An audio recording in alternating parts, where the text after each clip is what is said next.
Hey everybody, Max Bultman and Corey Pronman from the Athletic Hockey Show's Prospect Series here. And Corey, you are the high guy in draft circles on Nate Danielson. Why are you so high on this WHL center?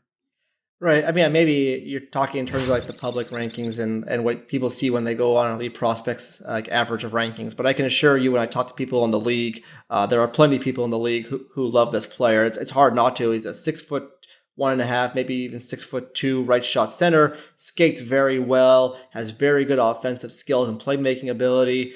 Wore the captaincy with Brandon this season at times. Can kill penalties. Gives a good effort every night. And I think he's shown a history of good production. I think he checks a lot of boxes that NHL teams will covet, and I think this is a guy who could have a very bright pro future. In a year that we're seeing players in the Western Hockey League in particular put up pretty unprecedented draft season production, Danielson's not necessarily one of those guys. Does that concern you at all, especially given he's one of the older players in this draft class? It's a minor concern. I think part of that is the team around him. He didn't really have the high-end teammates that, say, Brayden Yager had in Moose Jaw or that Zach Benson had in Winnipeg, although Andrew Cristall didn't exactly have great teammates in Kelowna either, and he still put up big numbers. But, Danielson's shot totals were among the best of that group, so you like that he's getting a lot of opportunities. And in what you've seen him play with good players before, such as the prior season when Ridley Gregg was there, when Vincent Iorio was there, he put up over a point per game in the previous season, which gives you confidence. And I think he even had like 15 points in 20 games in the prior year in that kind of COVID bubble year that they had. So I do think there's offense there. When he's gone to Team Canada camps, he's looked pretty good and shown he can play with skilled players, even be one of the more skilled players.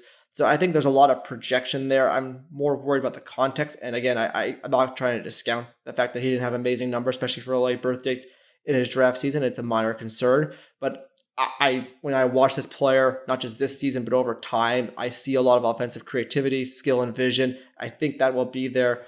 And when you combine that with the skating and the size, I think there's a lot of upside and a lot of pro projection there in his game. So off camera, we've discussed kind of comparables for this player. You've used guys like Elias Lindholm, Dylan Cozens. These are guys who have gone high in the draft as well. What is the value of the two-way center to an NHL franchise? Why do they seem to be so in demand? Well, the centers and defensemen are always considered the premium positions in the NHL draft. The positions that when you talk to NHL executives, they say these are the kind of guys that we can't find for cheap on the open market. So we really covered the opportunity to pick them in the NHL draft. And there are plenty of players in this draft who have played center over their careers. But if I'm looking at this draft class, I'm looking at the guys where I'm saying I am 100% confident this guy could be a top 2 or 3 line center in the NHL. There's really only 2 names I can say I'm 100% confident about. Adam Fantilli, who we presume will be the second overall pick, and Danielson.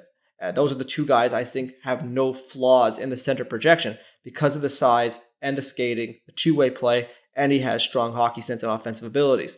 And if I'm saying that is a really important variable for NHL teams. If you're saying, okay, I could draft this guy, and I can envision him in the middle of our lineup now for the next 10 years. I think that is a really important thing. And especially if you do hit on the offense. Like I know not everyone believes this guy's going to have high-end offense in the NHL. I think it could be there. Time will tell who's right. But if you do that and you get that at the center position, it changes the dynamic of your lineup so much.